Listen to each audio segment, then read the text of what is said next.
So, ayan guys, ang ganda ng panahon ngayon dito sa Calgary compare sa ibang sulok ng Canada kasi mas snowing pa sa kanila. So dito sa amin ay medyo okay na, wala na, natutunaw na yung snow. So anyway, ngayong araw bago namin sunduin yung iba niyang kapatid sa school, pupunta kami sa Shoppers. Kasi nga may ihulog kami na sulat, na 3D sulat sa post office. Right, Andres? So, yeah. So, Andres, say welcome back to our munting napakaliit na YouTube channel. Andres, say, yeah, say hi guys. Hi guys. So, we're going to Shoppers. Guys, I love you guys. I love you agad.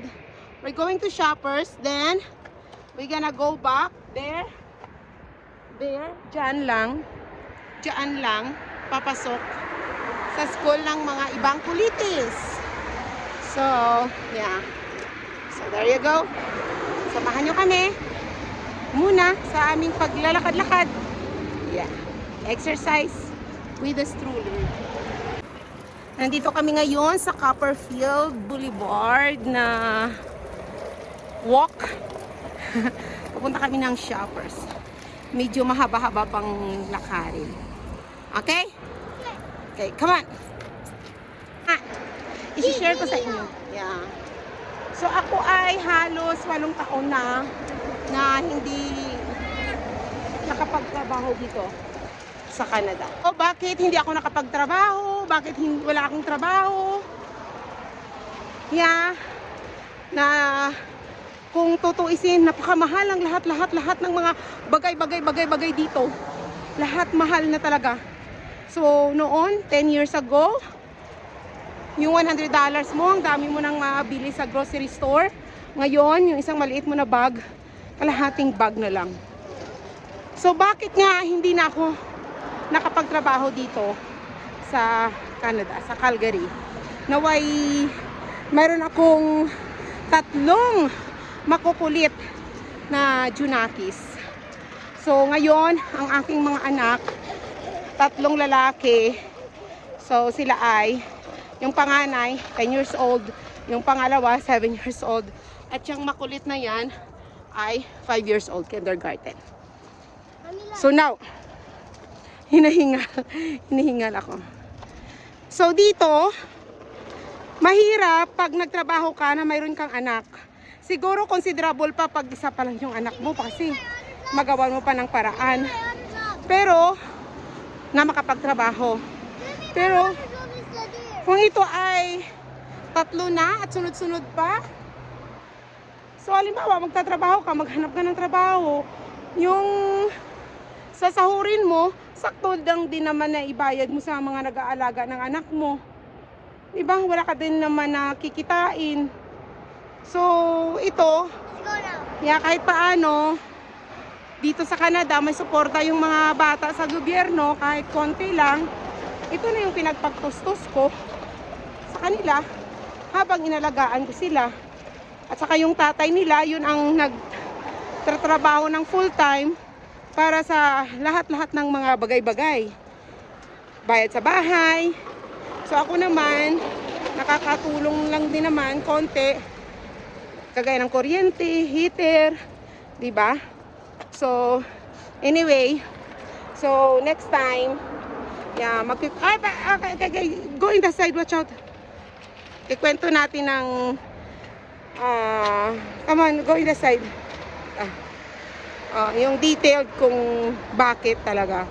So ngayon pa unti-unti natin kinikwento sa inyo. Di ba, sinishare sa inyo kung mahirap, napakahirap ng walang source of income dito, lalo ay dollar yung ginagastos natin. So yun talaga. So uuwi naman tayo sa Pilipinas, wala naman ding mangyayari sa akin siguro kasi parang nandito na yung buhay ko, yung buhay ko at ng mga anak ko, kasi nga dito na sila lahat pinanganak. Di ba, Andres? Yeah? Okay. So, yeah. So, pagpatuloy natin maya-maya yung kwentuhan natin kasi tatawid tayo sa daan. Diyan. So, ang ganda lang ng dinadaanan namin kasi duro-diretso. Tapos, konti lang yung traffic light. Kumpara kung doon kami nadaan sa kabila, maraming traffic light. Pero dito, duro-diretso lang. So, ang time namin ay 2 to almost 2:40 p.m. So, yung school, ang labasan ay 2:20. So, mayroon pa kaming time. So, from here to the Shoppers Post Office, mga nasa 8 to 10 minutes na lang. Tapos, pagbalik namin, malapit na lang, kaya pa. Diba? Guys, so, mahirap magtrabaho kung marami kang anak. So, kasalanan ko naman, na hindi ko naman kasalanan. Kasalanan ko ba naging maraming akong anak? Hindi, kasi sila ay blessing ng Diyos sa akin. So, dahil nga sa kanila, hindi ako nakapagtrabaho. Kasama ko naman silang 3. Diba? At sabi ko, yeah. At sabi ko na nga, kahit pa paano, may sinishare yung government, yung Canada Child Benefits sa kanila, na napupunta sa akin para sa kanila din. Diba?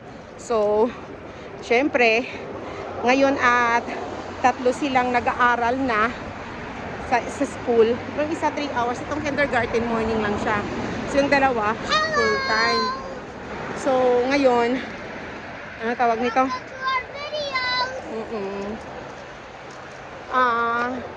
Diba? Pag nagtatrabaho ka, nagmamadali ka na nga wala ka pang trabaho sa kanilang 3, how much more? Kasi syempre, gising ka, asikasuhin mo silang 3, tapos plus ikaw lahat ng mga bagay-bagay sa loob ng bahay, asikasuhin mo. Tapos after 5 hours to 6 hours, magpiprepare ka naman, susunduin mo naman ang mga junaki sa school. Diba? So yan ang sinasabi ko. Pag isa pa lang yung anak mo, medyo okay pa. Sinasabi ko na makapagtrabaho ka pa kahit pa paano. Kasi noon, nakapagtrabaho pa ako hanggat sa pangalawang kong anak. Pero, itong pangatlo na, so totally na wala na talaga. Diba? Imagine mo silang 3. So, nasa trabaho ka nga, yung isip mo nandun din sa mga anak mo na maayos lang ba sila? Okay lang ba sila?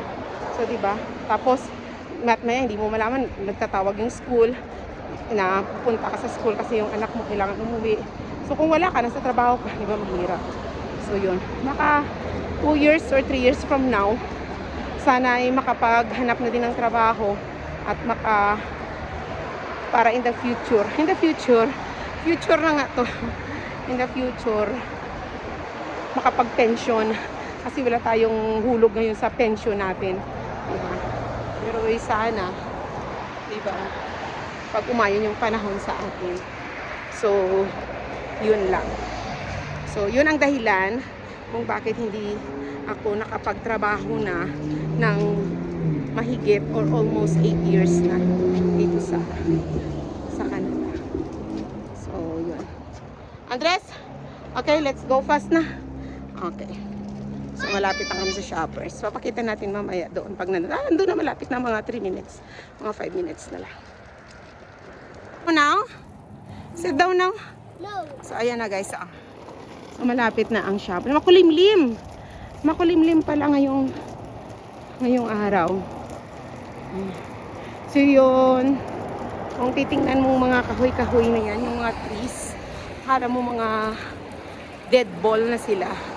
Pero hindi, natutulog lang yung mga katawang lupa nila. Pag nag-spring na, mga 2 to 3 months from now, ay, magaganda na yan naman ulit tingnan. Okay, don't be too far away from me. Ayan na, sumakay na siya sa stroller kasi nga malapit na kami sa Shoppers Post Office. Are you a baby? Yeah. You keep videoing. You're a baby. You're a baby. So behave ka da. Ay, No, you're a baby. Yeah. Na, wait kami. Wait kami na mag-green ang traffic lights. Okay, wait ka dyan. So, ayan na ang shoppers. Tanaw na namin. So, this is 30 to 35 minutes away from our house when you walk. Yeah. Let's go. Agree na? So, yeah. Yan. So, di ba nakakatakot tumawid. Look at that. Daming sasakyan. Ang lawak ng tawiran. Kaya parang matatakot kang tumawid. Sander. Yeah, we're here. So, yan na guys. Dito na kami sa Shoppers Drug Mart.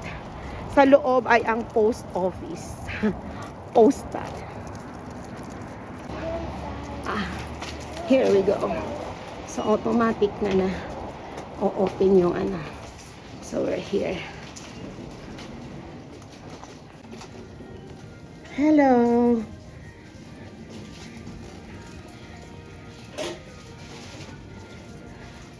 Ayan. Dito na kami sa shops. Ayan na ako siya. Be careful. Come on first.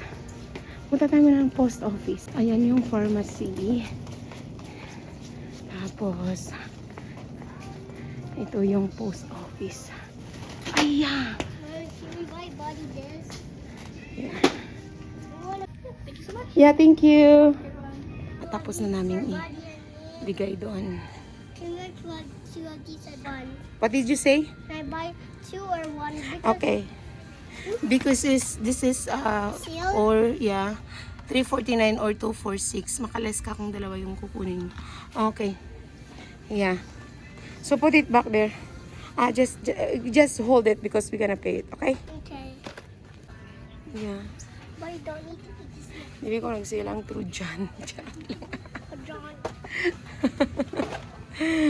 Jurix. Pinapangita ko guys. Oh, kaya wala na ako naubos ng conditioner ko from Philippines. So $10. $6.99 na lang. Diba? Almost 6, 7, 8, 9, $4. Sorry. $4 ang ma-save mo. So I'll go get this. $7 siyang Vaseline. So in Walmart, it's, I don't know if it is nag-sale. But, yeah, I love this. I'll go grab this. Yeah, 7, 8, 19, $4 less. Pagkita ko sa ilang sunscreen, but I cannot find it. Terry Fox. Huh? Ay, wala siya nag-sale. Oh, here. Be.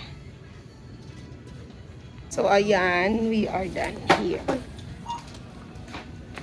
Stop doing that. Okay. Just put it there. We're good. We're done. We're go to the school now of Buddy and Andres. No, I'm here. I am here. Buddy and Manong. There you go. There. Okay. So we're going back here.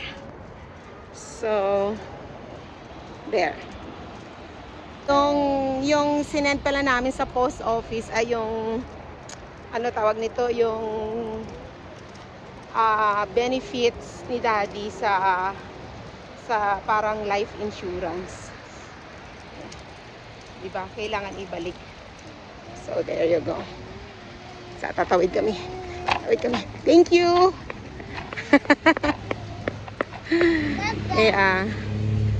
Kailangan namin i-return yung parang accidental na insurance ng kanilang union.